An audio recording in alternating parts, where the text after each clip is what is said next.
If you happen to stumble upon the store page for Return of the Obra Dinn, you'll be met with some very strange pictures, you will most likely not recognize the developer, and the store page doesn't give you much to go on beyond an insurance adventure. Not a very inviting description. However, you may also notice that the game is sitting at 96% positive reviews. And the reason for this is simple, the game's just really good. Now, before we get started with the actual review, I want you to know that I've restricted the footage and my discussion of the game to the first half hour or so. And since it should take you about 8 hours or even longer to beat the game, you can safely watch the entire video and it will still be well worth it to pick up the game afterwards. Return of the Obra Dinn has won 6 video game awards, and it's been nominated for well over a dozen more, and curiously enough, 2 of the awards that it received were actually for the art style, while the rest was more for game design and narrative. That's pretty impressive for a small indie game, so it's pretty obvious there's more here than meets the eye. In a nutshell, Return of the Obra Dinn is a first-person adventure game, essentially a type of murder mystery puzzle experience.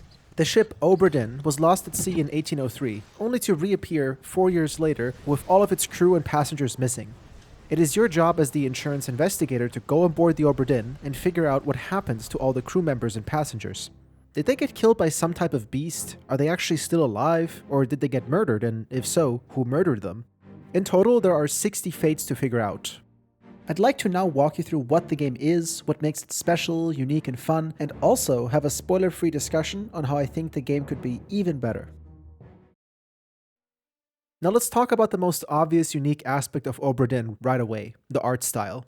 Store screenshots may give you the impression that the game is somehow hard on the eyes or that it would be hard to have a sense of presence while you're playing it, but I can assure you that this is not the case. You might also get the idea that maybe the art style is kind of a product of laziness or lack of resources or something like that, but this couldn't be further from the truth. After Lucas Pope, the developer, made Papers, Please, he wanted to experiment with 1-bit graphics. He spent tons of time tweaking the Unity engine to achieve this really unique art style, and only afterwards concerned himself with designing a game around it. It's the game mechanics and plot that were designed specifically to fit around the 1-bit graphics experience. That's how important the visuals of the game were to the developer, and it really shows when you're playing it. The game looks fantastic. I've never seen anything so cool. Even though there is only 1 bit of color, you can still clearly make out things like reflections, facial features, lights and shadows, and easily differentiate different types of textures. The shader work that Lucas Pope has done is truly phenomenal.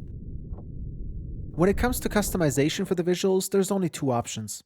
You can select colors matching different types of old computers, and you can alternate between smooth and sharp visuals, which essentially changes the resolution and or stretches the image to varying degrees. You can just experiment and see what feels best. 2 options isn't much, but at least I didn't find myself wanting for anything else. At the center of the game's mechanics is a pocket watch. When you find a corpse aboard the Obra Dinn, you can take out the pocket watch and trigger it.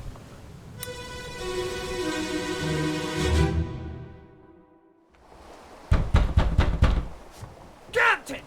Open the door! Kick it in. Ah! Lest we break it down and take more than those shells! You bastards may take exactly what I give you!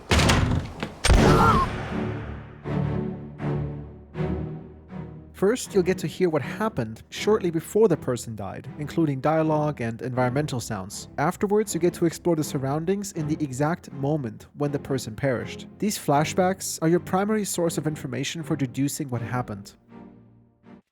What complements the watch is a book filled with many blank pages. After you explore a memory, a new page in the book will appear. It will contain an image of the death, it will highlight the people who are in the scene, give you a transcript of the dialogue, and ultimately give you the opportunity to describe who the person is that died and how they died. Usually figuring out who they are is the main issue. But the book also holds other very valuable information to help you in your quest. For example, it has a sketch of the crew and all passengers, including a list of every single person and their occupation. There's a glossary so you can look up seafaring terms, and there's even a map to show the route that the ship was supposed to take. When you manage to get any 3 fates correctly input into the book, they will immediately be revealed as correct, keeping the guesswork to a minimum. Now obviously things can feel quite overwhelming in the beginning when there's 60 people that you don't know about, but the game has really clever pacing, level design, and storytelling, so starting to fill out the book actually comes quite easily. And it's really cool when you get to the mid to late part of it, where figuring out one person's identity can set off a chain reaction where you can figure out several others. But I won't go into too much detail, you'll see if you try it. Just trust me, it's fun. When it comes to deducing who a person is, there's no strict rules. For some people, you'll be able to tell by their accent. For others, their clothing might give something away. And if you're really lucky, somebody will mention their name in dialogue. Honestly, there's no shortcuts to just paying attention and doing your best. But this is what makes up the fun of the game. You can cheat a tiny bit with the 3 fate lock-in, but you shouldn't have to resort to this. Every single fate and identity can be found fairly. What's also nice is that faces on the portrait will remain blurred until you've explored a memory from which you should be able to deduce the identity of the person. This makes it easier for you to figure out which fates are logical to explore next, and keeps you from guessing too much.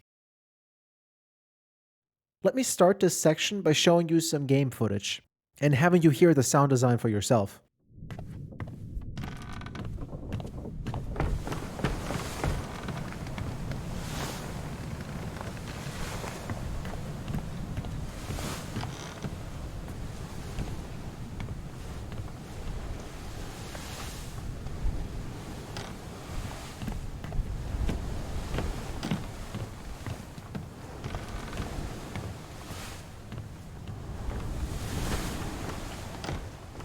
The quality of ambient sounds is absolutely fantastic. The wood creaking, the sails flapping in the wind, the sound of the waves around you, it just sounds so damn believable. Another thing that I really liked about the game was how the sound emphasizes the visuals. Hopefully the following clip makes it clear what I mean.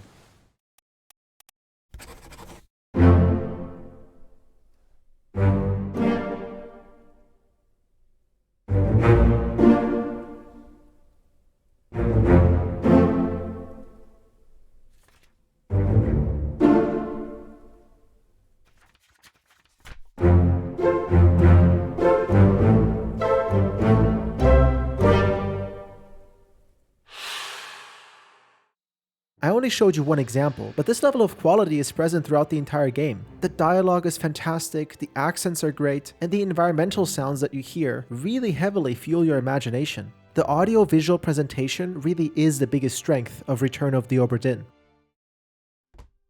With some puzzle games, the riddles feel really illogical, arbitrary, and kind of random, while others might be so easy and obvious that there's no challenge and no fun in solving them. Thankfully, this is not the case with Return of the Obra Dinn. It really does feel like beating the game requires you to, well, put your brain to work and use logical deduction, making success feel all the more rewarding. And failure is not explained by the game being badly designed or bugged, but just means that you have to keep trying. And since there's no time pressure of any kind, it's not a big deal if you don't get it right the first time. So overall, I think the difficulty of this one's pretty good. Now, of course, the game is not perfect. Nothing ever is. First and foremost, from a perspective of user experience, I feel like the game could have done a tiny bit of a better job. For example, the audio that you can hear when you enter a memory, there's no easy way to revisit it. You have to first leave the memory, then go back into it to hear the dialogue one more time. In my opinion, this just unnecessarily slows down the game experience. And considering how much effort was put into voice acting and sound effects, I think it's a damn shame. Starting at roughly the mid-game, you'll end up revisiting memories multiple times, just to kind of try and piece things together. And personally, I felt like I was doing way too much running on the ship. Lucas Pope says the lack of a fast travel feature is by design, and I agree that implementing one would probably hurt the game, not help it. I don't mind doing some running, but it took me a surprising amount of time to remember which memories are started by which corpses and where those corpses lay, so naturally I end up having to do a lot of running just because I can't find the damn memory I'm looking for. The book does help in this regard, but still, it was a little bit too cumbersome for my taste. Moving on, I think that there was a little bit too much ambiguity in the game. Some pages have 2 people on them instead of just one, and then it's not exactly clear which one of the 2 is speaking in the transcript of the audio. And when it comes to causes of death, let me give you an example. If one crew member would hypothetically stab another, leading that person to fall overboard, did the person die to drowning or to being stabbed? In this hypothetical scenario, the game would most likely accept both answers. I just wish it wouldn't have taken me a Google search to find out about this. And one more thing, it would have been nice to be able to label people. Sometimes I know that a person has a certain nationality, but there's no way to keep track of this. You can label people as unknown officer or unknown midshipman, but you can't label them as unknown Russian or unknown Englishman. This would have been nice. Honestly, that's all I have in terms of criticism. Return of the Obra Dinn is a really solid experience. The way the story is told with the watch mechanics is really cool, and it's very satisfying to figure out people's fates. The art style is so unique and fun to look at, and the way it's perfectly coupled with the audio design just hits me in the right spot. I recommend that you check this one out.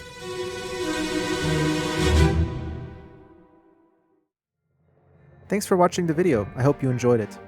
It would really help me out if you could leave me a like and maybe even a comment if you have some feedback or questions, and consider subscribing if you like my style of content.